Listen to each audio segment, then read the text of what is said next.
Wellness Show, episode 159. Welcome to the Wellness Show, a podcast on health and wealth.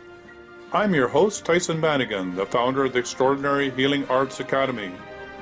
Join me as we get the latest insight, tips, and strategies from wellness providers, coaches, and successful, heart-centered entrepreneurs, and much, much more. We're now live, and welcome to the show. And this is part 2 of part 4 of 4-part series on holism, healing, and holistic astrology. So welcome back to the show, Michael, and this has been really quite an adventure to get this up and running, but here we are. Good show. Awesome. Yes, holism, healing, and astrology. Holistic astrology. Mm-hmm.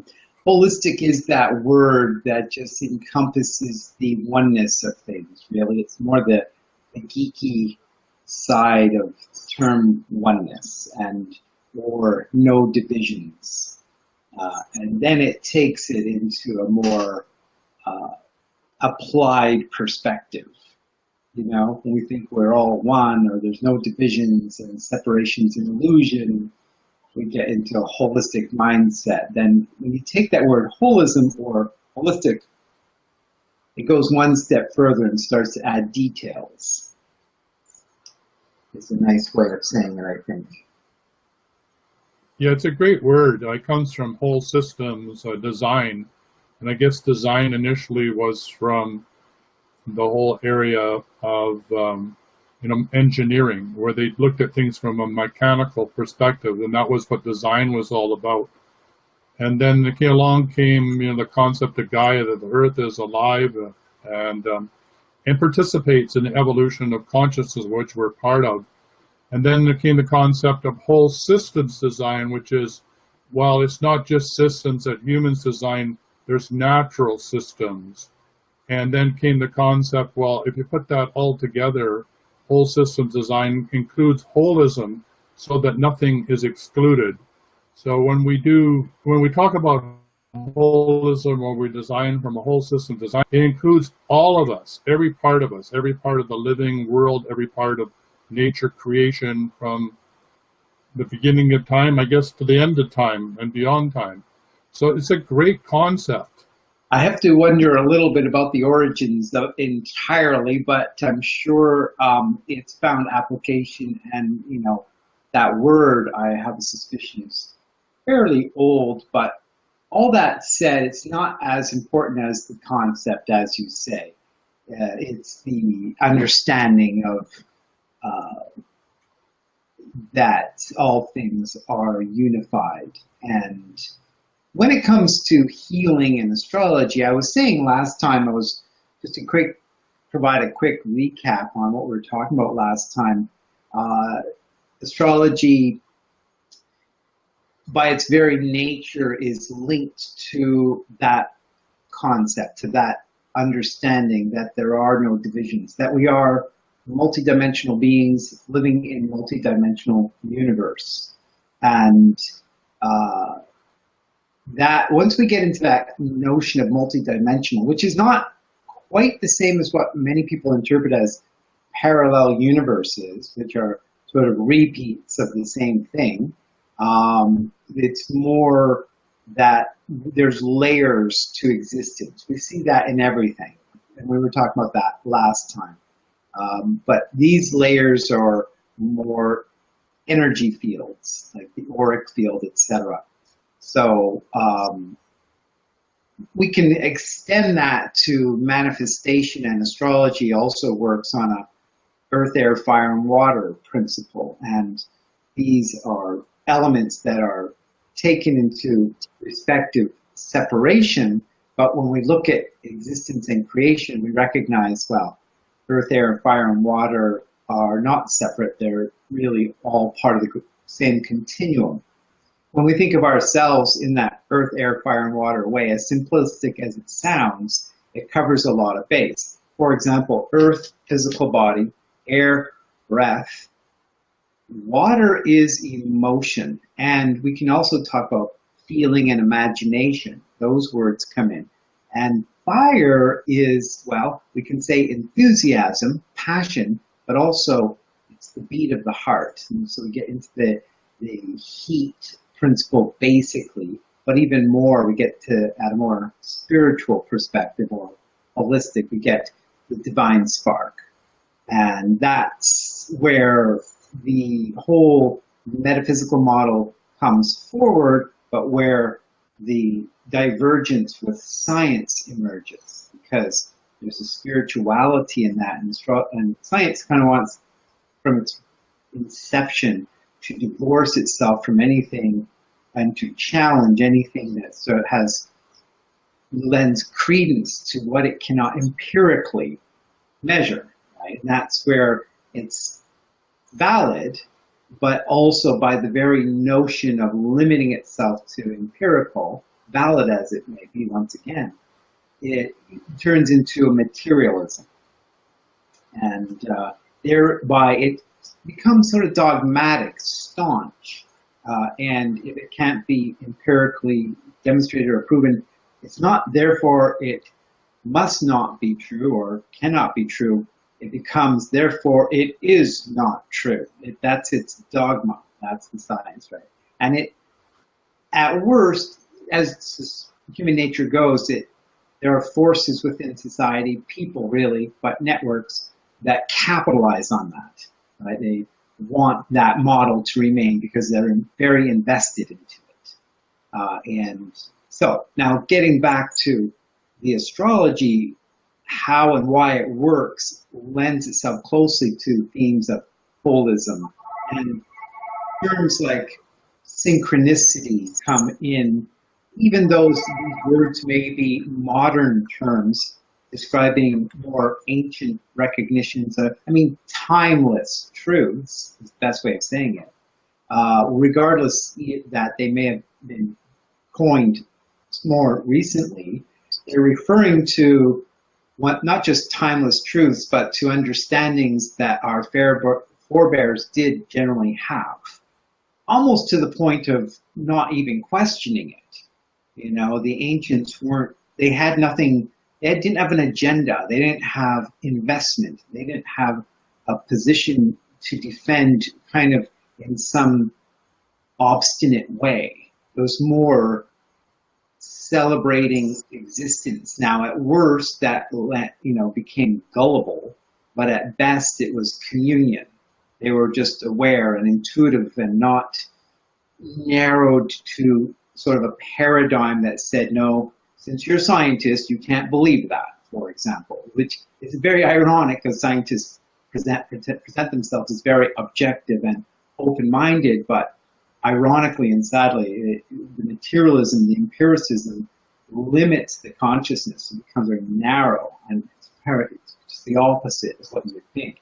But because if you assume you're objective but empirical, then you become very dogmatic. It's really an ironic thing. Now, I say all that because when we talk about healing and astrology and holism, it's generally put on the fringe, on the left wing.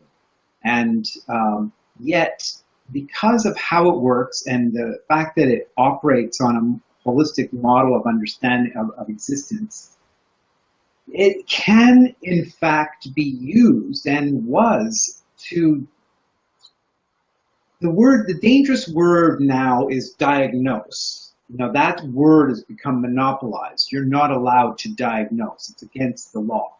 Okay, so what about if we assess? What about if we ascertain? What if we interpret? What if we intuit? What if we come up with plausible possibilities, right?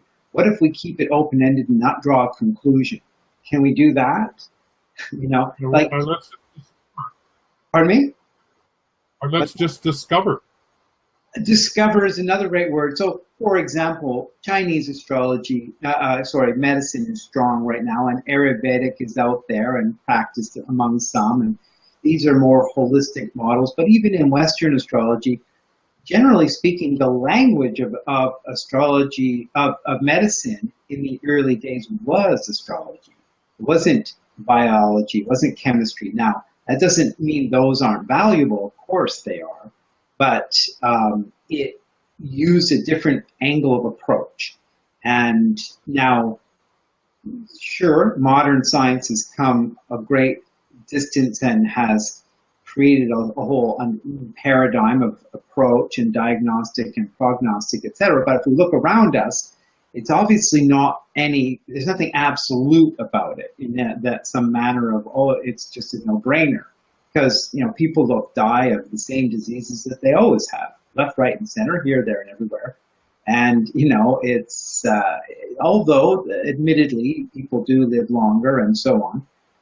Anyway, not to get carried away with that kind of model too much. I want to stick to what astrology is doing, but I'm indirectly saying a few things. One is that astrology has evolved. It's come from a very ritual-based, sort of communion-oriented, superstitious at worst, ritual-oriented system about 2,500 years ago, with the rise of reason and Greek consciousness. Really, the Greeks, we can all trace Western civilization to that rational mind.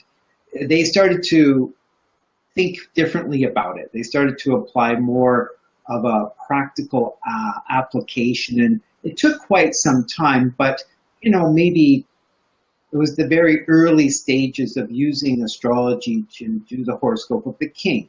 About 500 years later, about the turn of the millennium, or 2,000 years ago, the time of Jesus, for example, but we can also say Rome, Rome.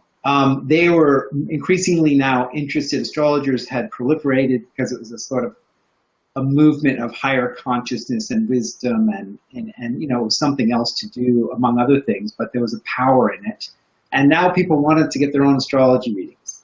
And most importantly, when one turns to astrology, it's usually we're looking for answers. We're looking for guidance, insight, direction.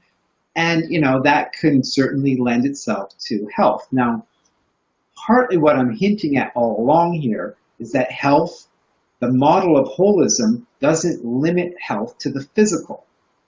What I mean is there's mental health, emotional health. We can say spiritual health, which is a category we'll leave alone for a moment. But we get this notion that we're not just talking physical. And as you're well aware, Tyson, in books that we've discussed and you've shown me that you've read and appreciate, our psychological state, whether it's emotion or mental, has a lot to do with our physical state. And we can basically easily just talk about stress. If a person's, we all endure varying degrees of stress, and stress has its place and value. But at what point is stress too much, et cetera, et cetera? So we have a stress factor that can cause other conditions. Then we can certainly talk about nutrition. We can talk about toxins. We can talk at that more physical level. For example, let me give you an example, a very current example. I had a lady who is suffering from a series of ailments, a whole chain reaction, migraines, fibromyalgia. She says she's borderline on cancer practically. She was talking about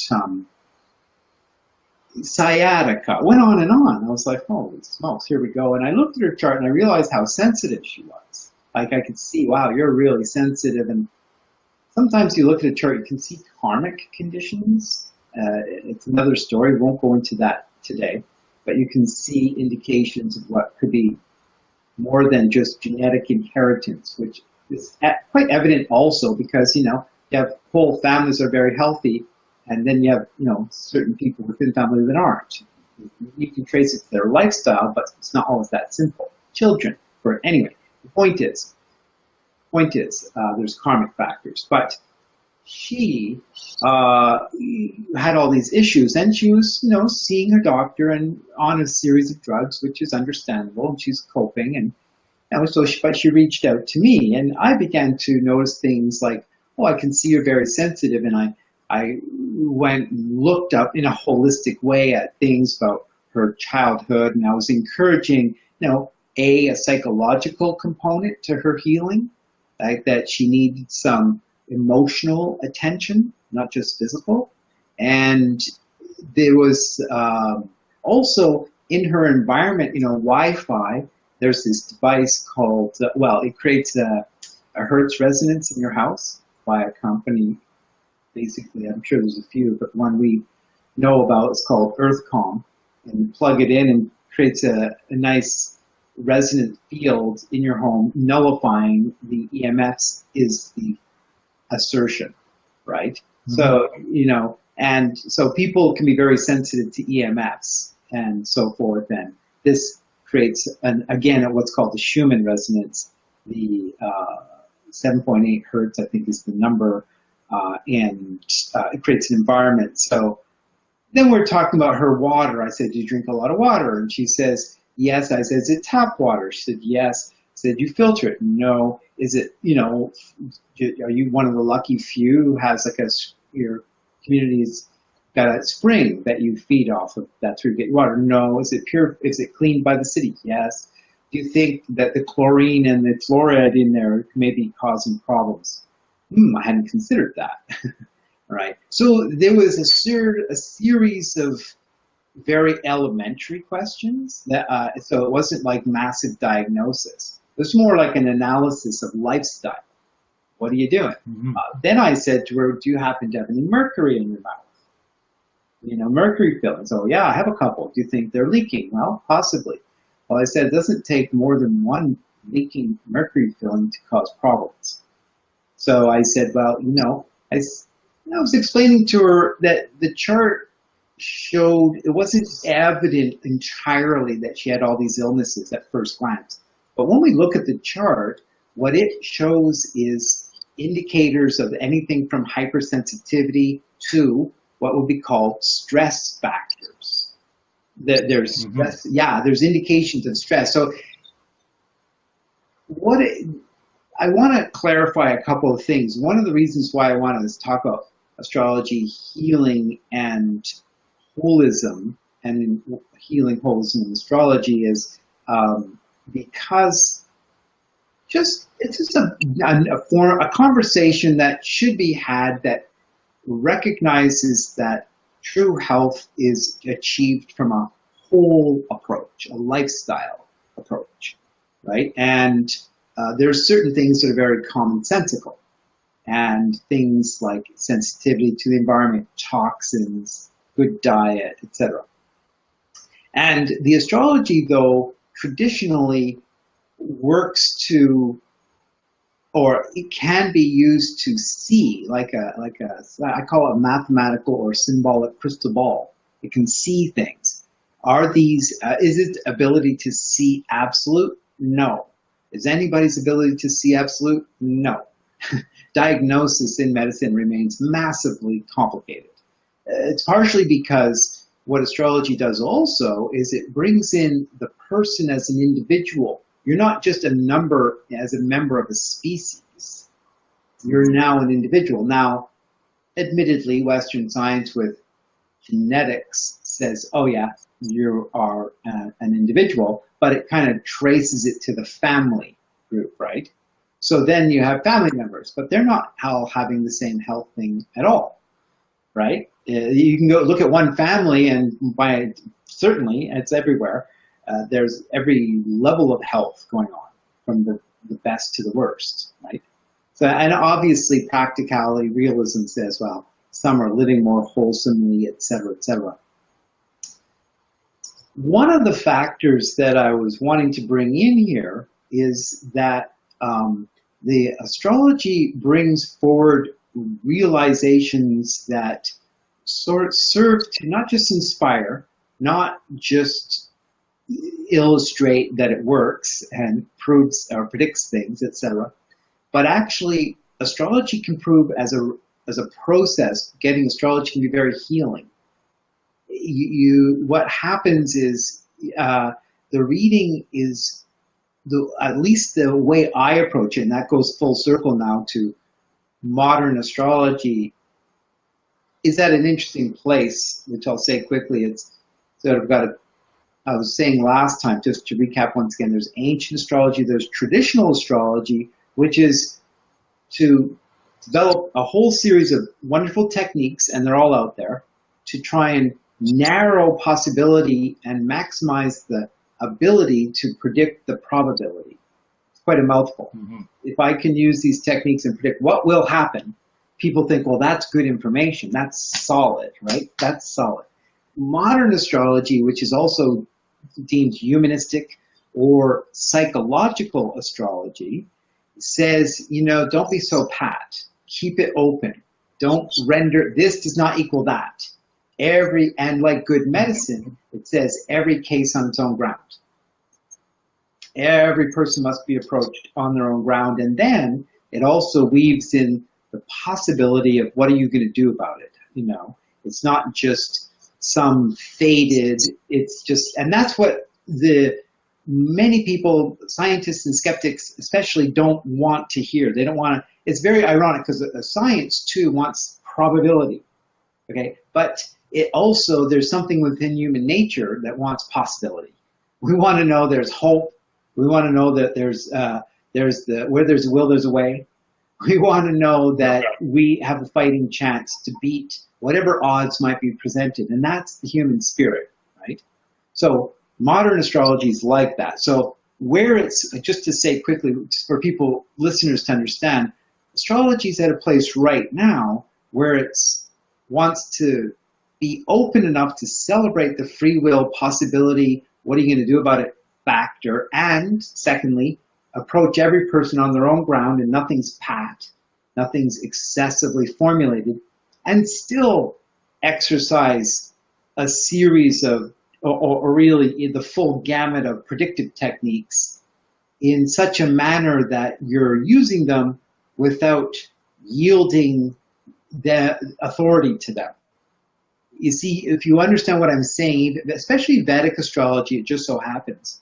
Vedic astrology is interesting because in its medical diagnosis, it's pretty wonderful. That's one of its high claims. But it also is a very fate system, fated. Like it wants to, it is more than any other system in the world from what I understand and what I recognize. And that may be true of other systems, but especially it has traditionally sought to really minimize possibility. It wants to be predictive. It wants to have it down. And, you know, when you're, you know, people, I've heard even some Western astrologers, they'll say, when I'm 73, I'm going to die of this disease. I've already seen it in my chart. Right. Now, that's going to open up debate. Don't you think that that's a lot of Vedic astrology is rooted in the Hindu philosophy, which is very, very, wants to keep things quite limited in a box. You're born a Hindu, you die a Hindu, you have a certain path that you're following. It's, you know, incarnational growth. So there's not a lot of room for individuality except within those guidelines of culture. And so I can see that it could be used very much to keep people in line, so to speak, so that they can fit in more comfortably with the status quo. And you're talking about something a little bit more radical. You're talking about, well, yes, that's the way it was, but what if we use this as a way in which we can determine possibilities given on possible predictabilities, or in, you know, like percentage possibility that if you continue to be the way that you are, this could happen or unfold. But you have a choice in this moment to change that potential destiny or that potential event showing up if you choose to operate in a different way. So hopefully that makes some sense about the two. Does that help? Yes, it does. Thanks. Nice recap. Yes. Well, yes, the caste system of India traditionally, I think, lends to that. Now, I'm not sure, of course, what every practitioner in that system are doing, but I have encountered that there's a lot of rigidity, it's true, in their position, almost a patronizing position of this is the way, like this is the superior astrology, and Western astrology is missing it. It's like, but Western astrology looks at the individual and who they are temperamentally.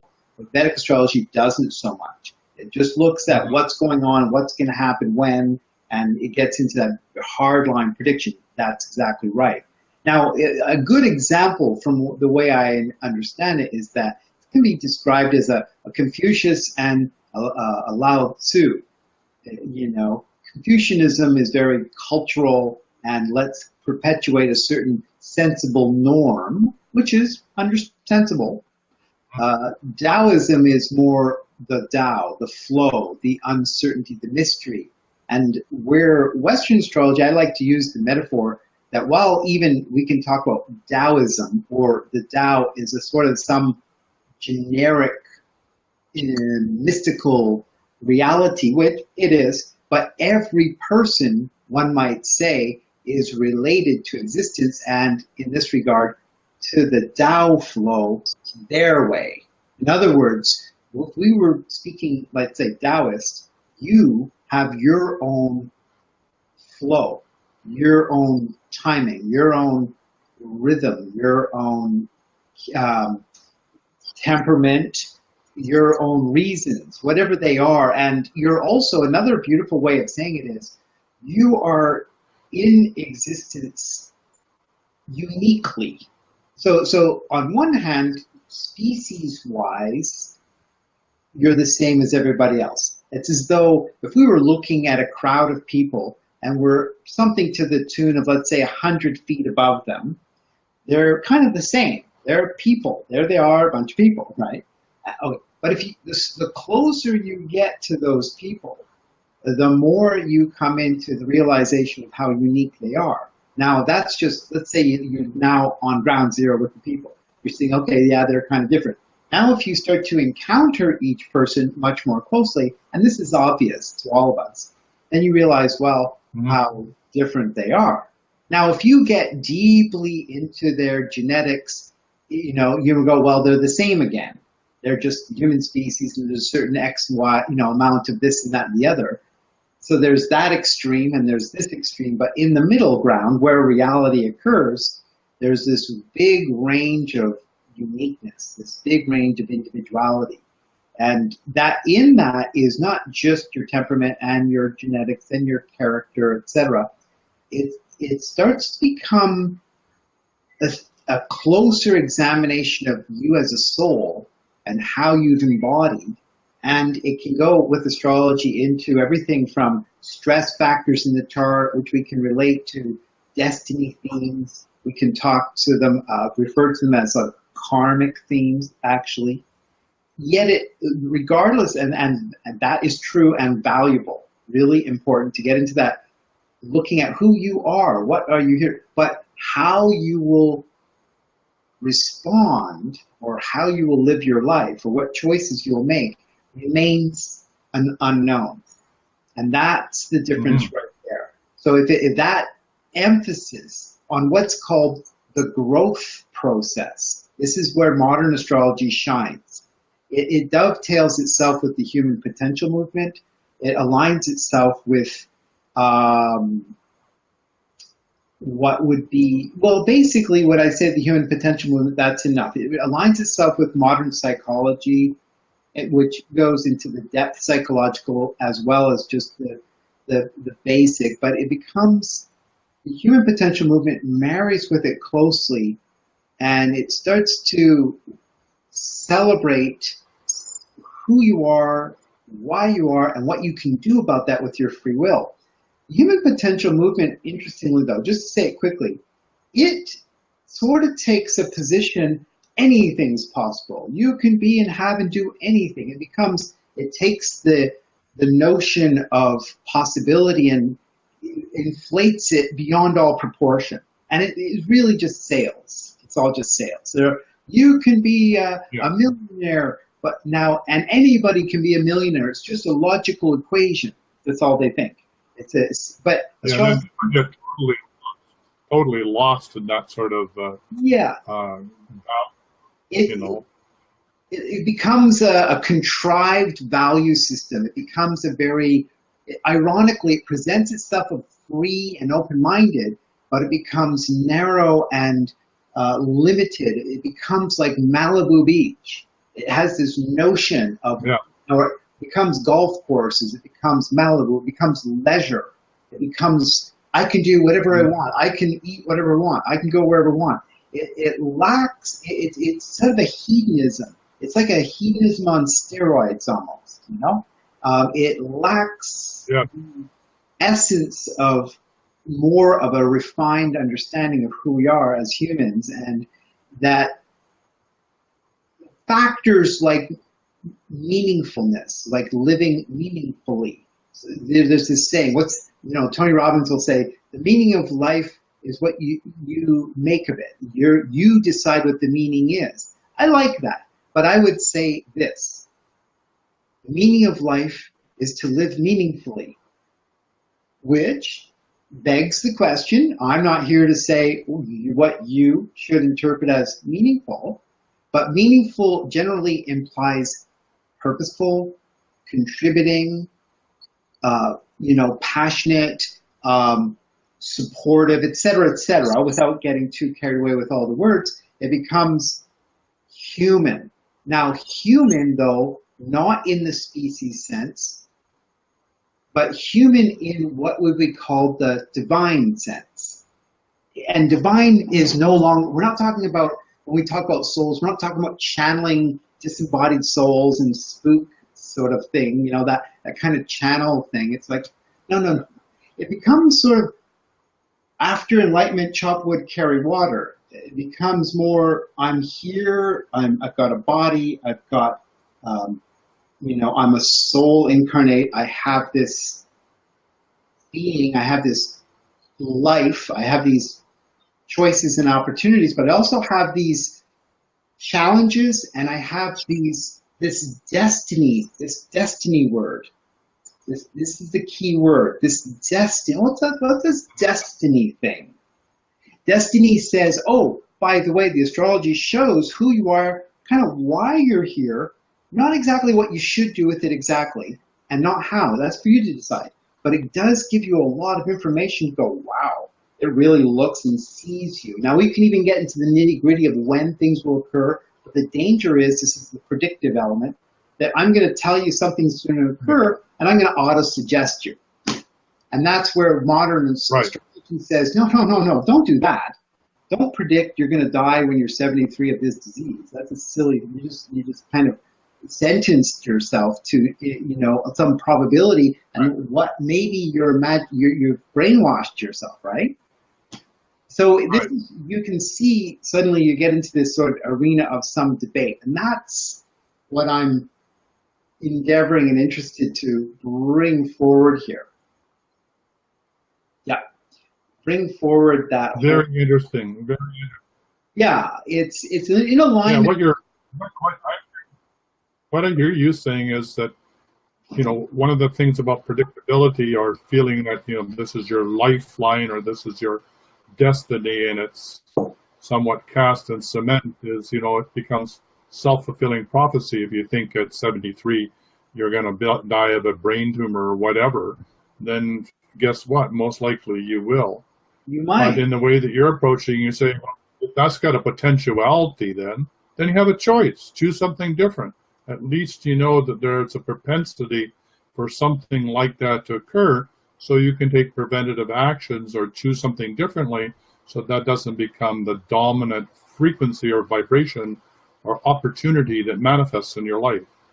Yes, it becomes, thank you, that's right. It becomes a celebration of probability, and even the ability, which is the science of astrology, and even science wants to predict probability. See, in science, or engineering, let's say, which are, I know they're not exactly the same, but you want to do things that you can predict, whether you're building a bridge or you're building in obsolescence. You want to have a certain predictability factor of how long this will last, right? And how well it will function, which is great. And there's a science behind that, mathematics and physics, etc., which is wonderful. Okay, but the possibility factor, similarly with any of those, say for example you buy a cheap device and it has built-in obsolescence, but you just so happen to take care of it. You know, you're really mindful and a little bit less than that mean average of how customer who's going to use it in a certain way, then your product lasts 3 times as long, for example, right? So, and that can go on in many directions. So once again, there's a probability, a possibility factor.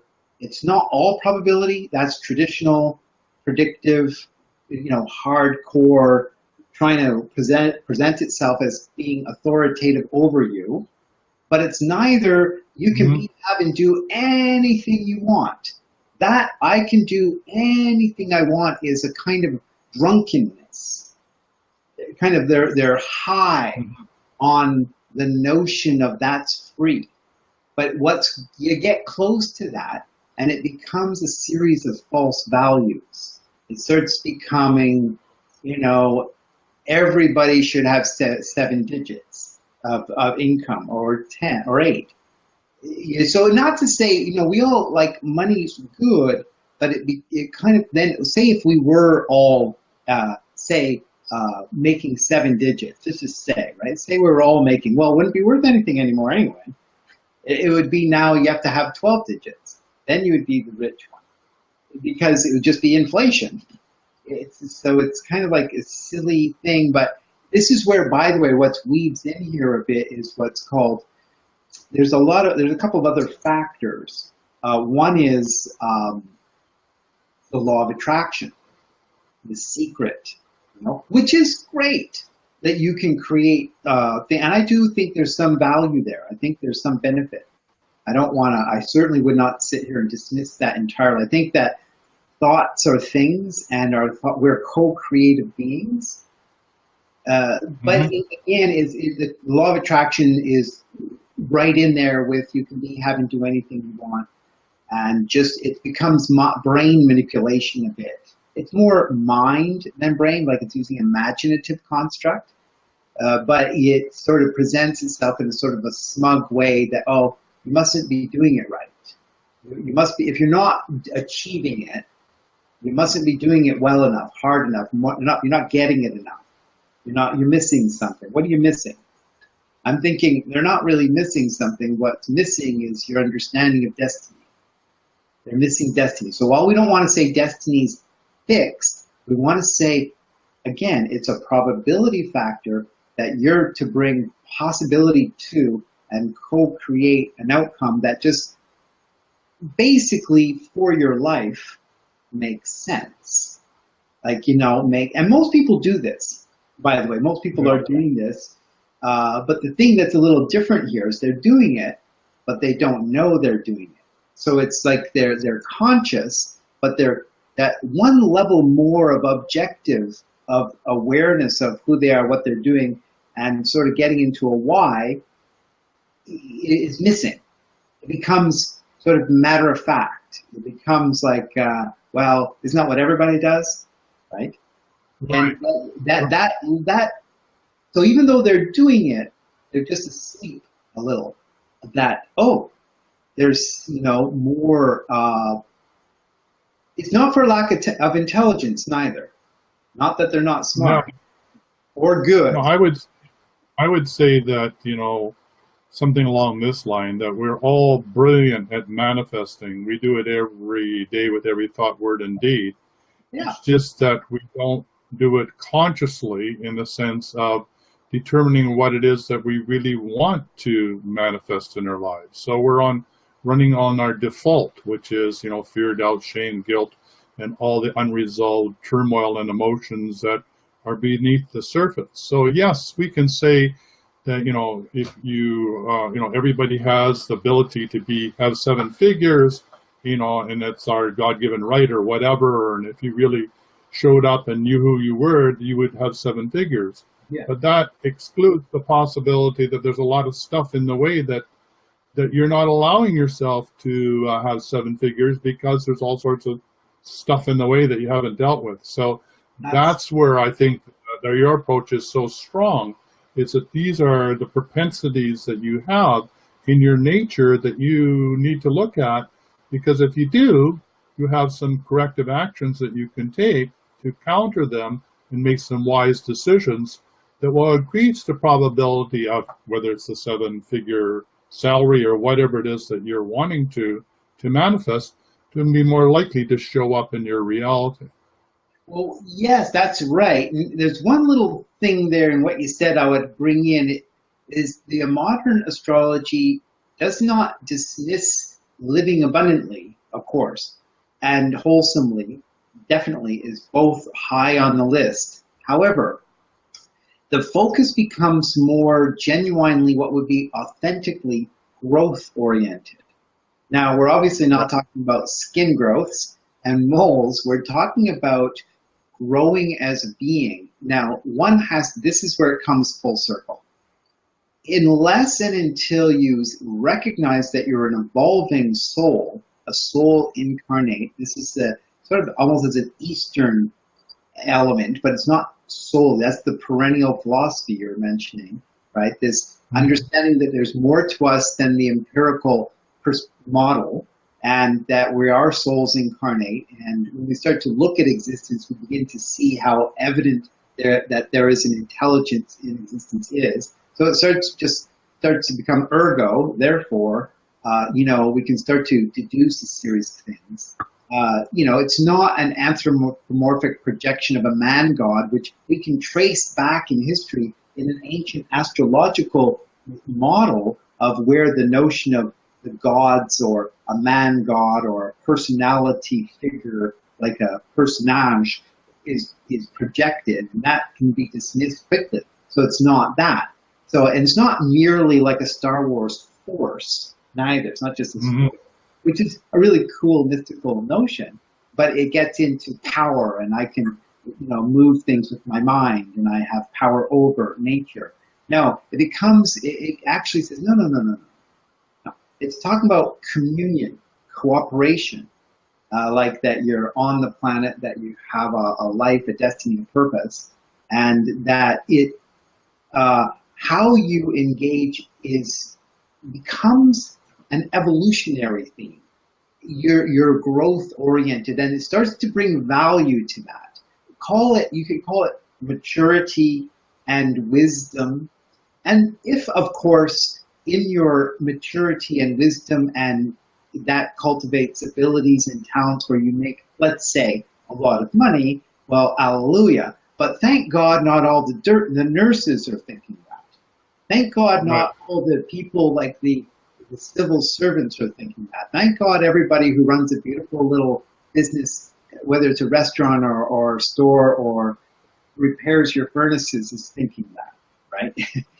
Thank God that the majority of the workforce isn't thinking that way, because they're just more thinking, well, a meaningful, make a living job that I like, and I enjoy, and that's a service, and that people want it, and I exchange it in the marketplace, which is all great. So it's all good. But that's the clue, though, what you just said. I mean, that the basis of community is service, and you just said that. Without this service element, then this higher level of evolution that we're talking about isn't going to happen. It's community, it's service, it's the greater whole. I mean, it's the collective consciousness, the planetary intent as we evolve, that what you're talking about, and how to participate then in that as an active participant rather than a bystander or somebody that feels that they're being steamrolled by their situation or their life path or their poor me. So you're giving people a freedom of choice. There's one more, yes, thank you. There's another important factor that I'm wanting to convey that's a little bit like this.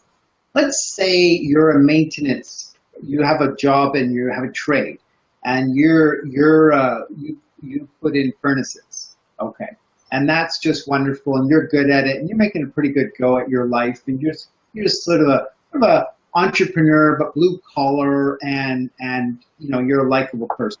But you also have a family, and you have you know, other interests and concerns, and there's also a community out there that you can connect with. So the notion I'm getting at is that the person finds fulfillment in the job and service, and they're gainfully employed, and they provide for their family. But there's this other factor that can come in without getting too carried away with what I say. It's not like I should, but it starts to become, but all at the same time, I recognize that I'm evolving through it. Not simply serving, not simply in service, not simply making a living, not simply happy because my food, clothing, shelter is provided for, which is all wonderful, all very, but there's another factor. So it's not dismissive, what I'm saying. It's inclusive. There's this other factor. So now you're for example, this example of this person may find themselves, you know, more open in their communications, going to yoga class maybe, wanting to love their wife or husband better, wanting to be more of a contributor to their community, even if it simply means being a good neighbor. And it becomes, it's like a type of, it's not just an ethic. It's not like a Confucianism merely, like an ethic of what's the good thing to do.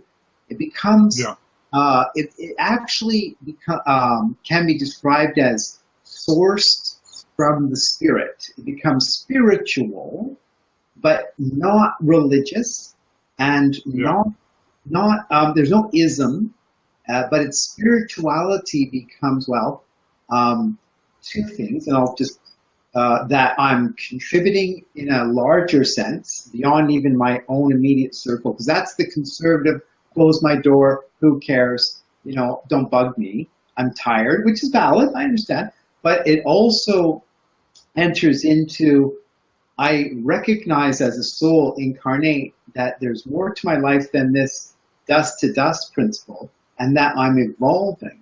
And then what happens is I realize that, and this is where we get this Eastern notion that there's sort of not just cause and effect, but karma. That means, karma really means, well, it can be translated as cause and effect, but it includes a different level of existence of just physics. It's not just physics, push-pull, it's metaphysics. It's meta, it's beyond the physical, beyond the just, okay. So it starts becoming, astrology shows this, that it starts saying, by the way, all actions that represent a deep sense of evolving within your spirit, meaning you're more loving, you're more understanding, you're more cooperative, you're more aware, you're humble, you're looking at yourself, you want to evolve, you want to see, you become courageous to see yourself, you want to know who you are, who you're not, you want to know if you're being petty, you want to know if you're being you know, critical to a degree of imbalance, you want to know, and it's not because you're just, it's not an ethical thing merely, it becomes something that's your value. This is the interesting point. This is where it gets tricky. It becomes so deeply my value to be in my higher humanity, my sense of union, community, my sense of personal growth becomes so valuable to me that it becomes evident. Like, in other words, there's nothing, like, duh, of course I'm doing that. Of course I'm orienting myself to cultivate my spirit. I'm cultivating the spirit. It gets interesting once again. We're not talking about this disembodied thing. We're talking about the embodied state of how I think and feel, how I, basically one would say in a more metaphysical mindset, how I resonate. You know, am I intuitive? Am I aware? Am I sensitive? So the karma is, if I'm kind of always reactive and limited and criticizing, then it's not just a reward and punishment thing that says, oh, don't do that. You know, it becomes, there's an ethic that's been in the world. It's not rephrase. It's a wisdom that's been. It's the perennial philosophy wisdom at one of its levels that's not always spoken. Becomes this understanding that, oh my God, I'm an evolving soul incarnate, and who I am, what I think, how I behave, and how I evolve matters. And all of this comes full circle. This is where I want to go with this, is that the astrology has a way of seeing that. It can see that. It can see where you're at, where you're evolving, where you're stuck. It doesn't just trace your difficult childhood and go, oh, it was a difficult child and therefore somehow it wasn't your fault and no one got to give you a hug. It becomes, guess what? It is your not fault gets dismissed. It says, by the way, like when I see somebody's chart, I can tell whether they had difficulty at home, whether the home life family was difficult. I could try, this is where in reverse, I could see, oh my God, there was probabilities of issues. We can even bring it to days, years, months, weeks, days. That's the reverse of the predictability. You can go, oh my God, when you were 6 at about 6, and you were 4 months and 3 days, this event occurred. This pattern is showing, and it likely manifested at least high possibility, not certain, but high possibility, probably, as this. Do you remember that? You see, so a person goes, well, guess what? It wasn't random. It wasn't. No. That is where the whole thing, everything I've said, the door's open right there. Where you realize this is not random. This is not arbitrary. There's a rhyme and reason to it all, a destiny, laws, if you like, but it still remains, and this is the key, that it comes home to saying, guess what, these probabilities, these destinies, these factors are there, but you have free will choice. And even though that doesn't mean you can have and do anything you want, it does mean you have power. You have a leverage. Now, the probability factor is large, but the possibility factor is sharp, you could say. And it can work with that. But people, they get excited about that, but they don't know, okay, so what do I do? And the answer is, well, in some respects, it's kind of about being who you are. This is where it gets interesting. You're not having to become a sensational on the stage. You got 1,000 people in front of you or 10,000, and my God, I made it. And you losers, what I'm trying to say.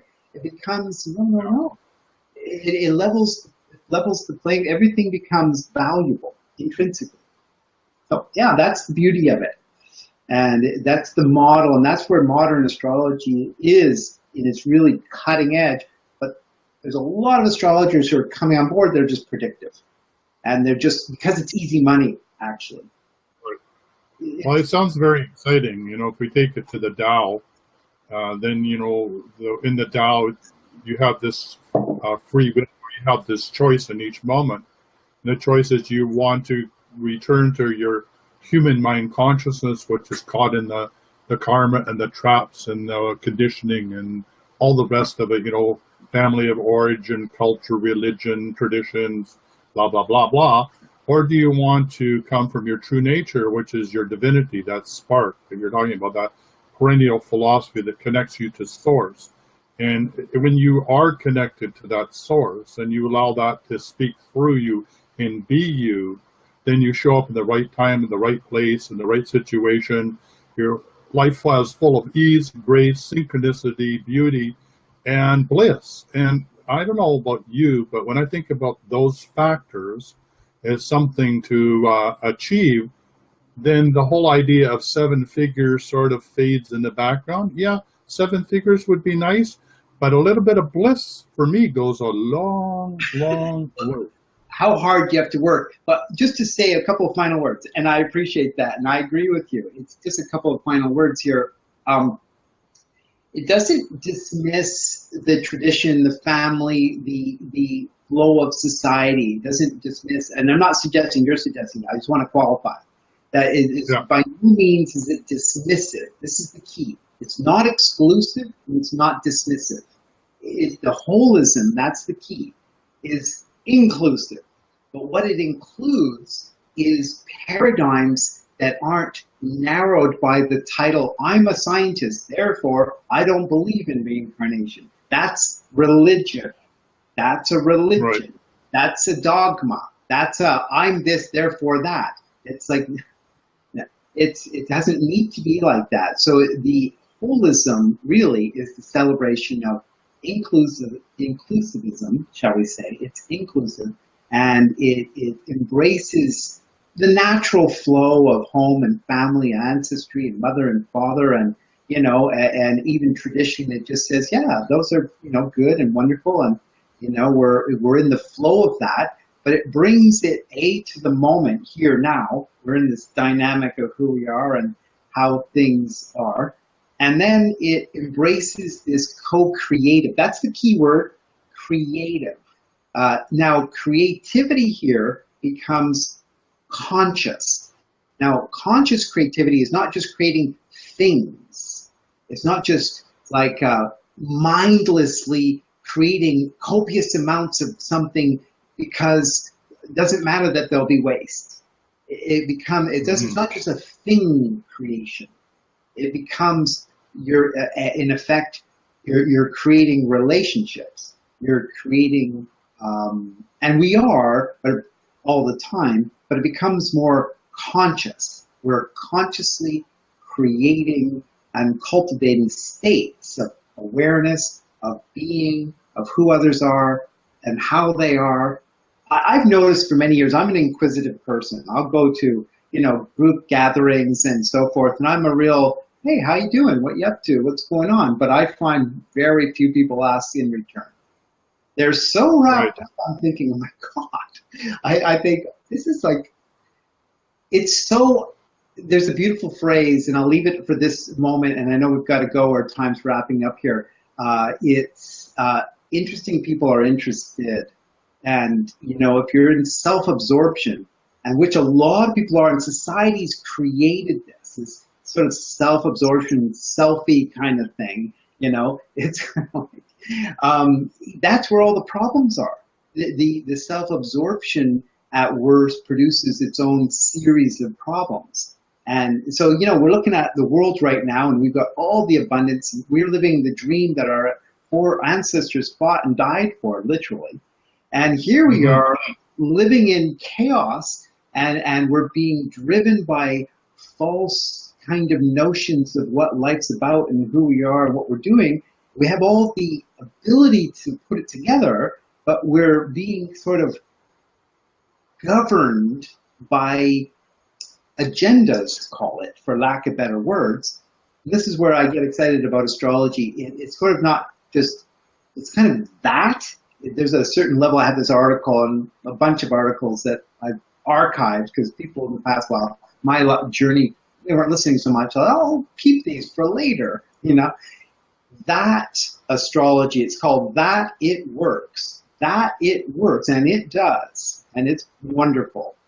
That It Works is a testimony to a conscious universe. And furthermore, it's testimony to that you're a soul incarnate, that there's a rhyme and reason, time and season to things. That it brings in that final factor, though, that says, and you get to ice the cake. You get to, even though the probability, the structure, all of these, the larger proportion even is already there. What that means is relax. It's already there, right? But what you get to do is you get to bring in this extra factor of ice the cake, and meaning your free will. But the twist is now this more enlightened awareness means you're not just after what I can get. What, I was hearing people saying, like they're talking about community here, but they're saying, oh, I have an Airbnb, easy money. I'm like, well, geez, that's like Airbnb, for example, it's like destroyed the rental environment for that whole level of, it's just, so it's like, no, what it becomes is it's like a cultivation, not just of growth of being, not just yoga class, becomes conscientious.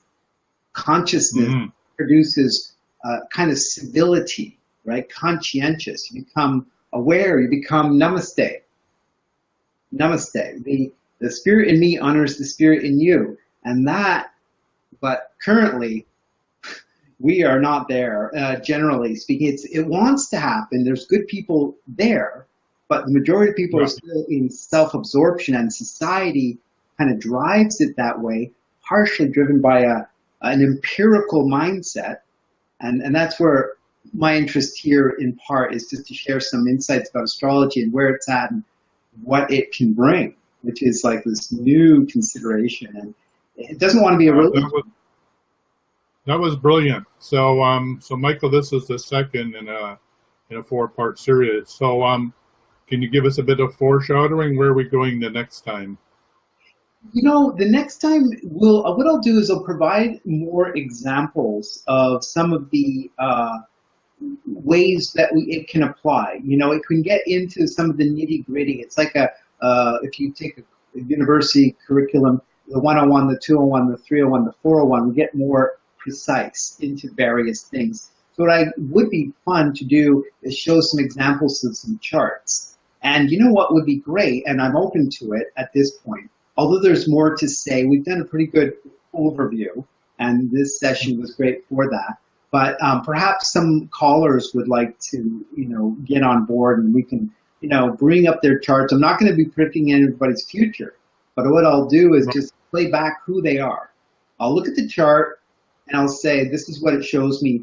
Some of your temperament, a little bit where you're at, etc. Right? Not people fishing for answers cheaply. That's what they do. Right. But all right, let's put it out.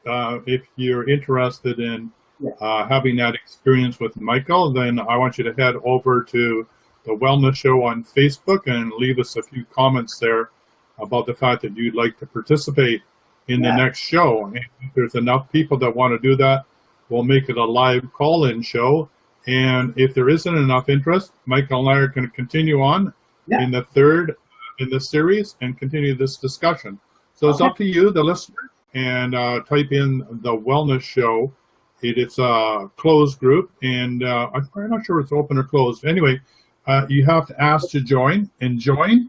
Leave your question for Michael and say that you'd like to be in the show, and we'll do a question and answer show, a live show. So until then, Michael, this was a great pleasure to spend some more time with you. This will go out as a podcast on Monday, and it will then be on YouTube on the Academy channel on the following Friday coming up. So thank you very much. Thank you, Tyson. And we'll see you soon. Tyson. Okay. Bye for now. Okay. Now. For quality online wellness products, courses, and services, visit our sponsors, thewellnessstore.ca and the Extraordinary Healing Arts Academy located at thewellnessacademy.ca. To stay in touch, visit us at thewellnessshow.ca. And until next time, be healthy, wealthy, and wise.